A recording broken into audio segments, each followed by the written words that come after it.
Good morning बच्चों। तो बच्चों, कई बार हमारे शरीर में कुछ कमियां आ जाती हैं, जैसे कि कई बार हमें आँखों से दिखना बंद हो जाता है, कुछ लोगों का पैर काम करना बंद कर देते हैं, कुछ लोगों के हाथ काम करना बंद कर देते हैं। तो उन लोगों को शारीरिक रूप से विकलांग कहा जाता है। लेकिन ऐसा कोई काम नहीं है जो एक साधारण व्यक्ति और एक शारीरिक रूप से विकलांग व्यक्ति ना कर सके। तो आज मैं आपको ये इसलिए बता रही हूँ क्योंकि जो हमारा अगला पाठ है वो इसी पर आधारित है। तो चलिए शुरू करते हैं अपना पाठ 6, लुई ब्रेल। फ्रांस के पेरिस शहर में 25 मील दूर कूपरे गांव के एक साधारण परिवार में लुई ब्रेल का जन्म हुआ। तो फ्रांस के एक गांव कूपरे में लुई ब्रेल का जन्म हुआ। लुई के पिता साइमन ब्रेल एक छोटी सी कार्यशाला चलाते थे जिसमें घोड़ों की लगाम तथा जीन आदि बनते थे। तो उनके पिता एक कार्यशाला चलाते थे जिसमें घोड़ों की जो लगाम होती है वह तथा जीन माने जो बैठने के लिए सीट बनाई जाती है घोड़ों पे, उसे जीन कहा जाता है। वह अपनी कारीगरी के लिए पूरे फ्रांस में प्रसिद्ध थे। उनकी कारीगरी पूरे फ्रांस में, जो भी वो काम करते थे, जो भी वो चीज़ें बनाते थे, वो पूरे फ्रांस में प्रसिद्ध थी। लुई अपने 4 भाई बहनों में सबसे छोटा व सबसे प्यारा था। 3 वर्ष का अबोध लुई एक दिन इधर उधर मटरगश्ती करता घूम रहा था। 3 वर्ष का अबोध माने जो छोटे बच्चे होते हैं जिन्हें कुछ पता नहीं होता है ना, जिन्हें किसी चीज़ की जानकारी नहीं होती है, उसे अबोध कहा जाता है। इधर उधर मटरगश्ती मतलब मस्ती खेल कूद करता घूम रहा था। घर के सभी लोग काम में व्यस्त थे। लुई घूमता घूमता पिता की कार्यशाला में चला गया। कार्यशाला में चमड़ा काटने और उसमें छेद करने वाले कई औजार रखे थे।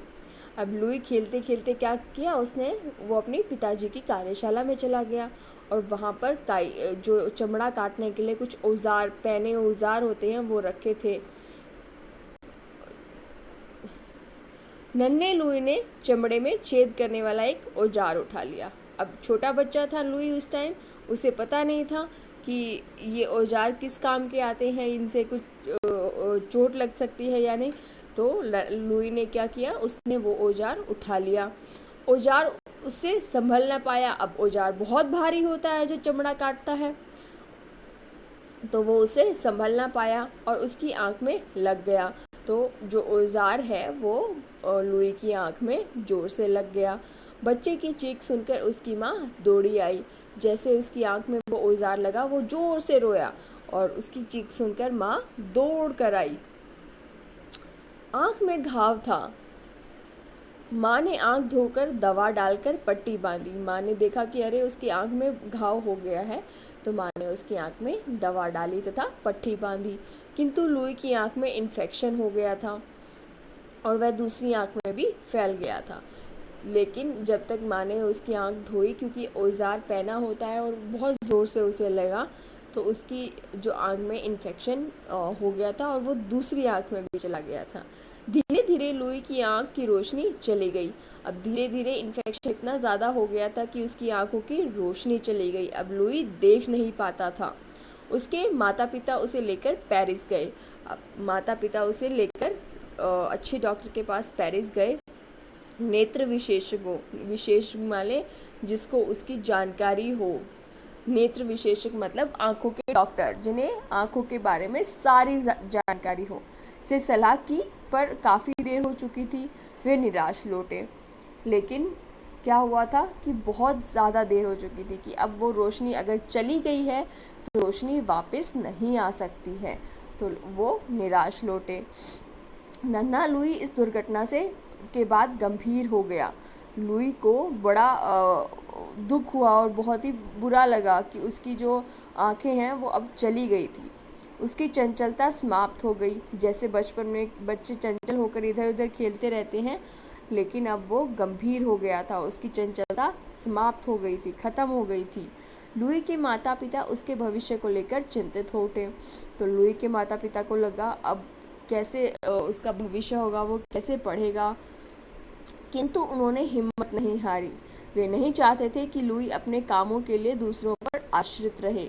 लेकिन माता पिता ने हिम्मत नहीं हारी। उन्हें अपने बेटे को आत्मनिर्भर बनाना था। उनको ये था कि वो दूसरों पर आश्रित ना रहे अपने कामों के लिए। आश्रित होना माने किसी के ऊपर कि हम आश्रित हो जाते हैं ना कि ये ही इंसान है जो हमारा काम करेगा। वे सदैव उसे अपना काम स्वयं करने के लिए प्रोत्साहित करते थे। वो हमेशा उसे कहते थे कि लुई, आप अपना काम खुद करो। प्रोत्साहित मतलब प्रोत्साहन करना। जैसे आपको प्रोत्साहित किया जाता है प्राइज़ देकर कोई काम करने के लिए, है ना, कि प्राइज़ देता है आपको, बड़ा अच्छा लगता है कि हाँ मुझे प्राइज़ मिला, प्रोत्साहन मिला, शाबाशी मिली। कई बार आपको शाबाशी दी जाती है ना, तो आप और अच्छा काम करते हैं, तो उससे आपका जो उत्साह है वो बढ़ जाता है। लुई माँ के कामों में उनकी मदद करता था। लुई हमेशा अपनी माँ की मदद करता था।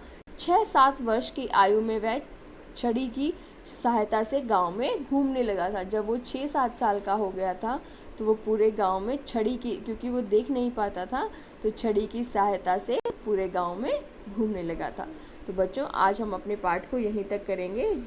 जो जो चीज़ें मैं इसमें अंडरलाइन कर रही हूँ, आपने भी उसको उन शब्दों के नीचे रेखा को खींचना है, ठीक है। तो चलिए कल मिलते हैं। थैंक यू बच्चों।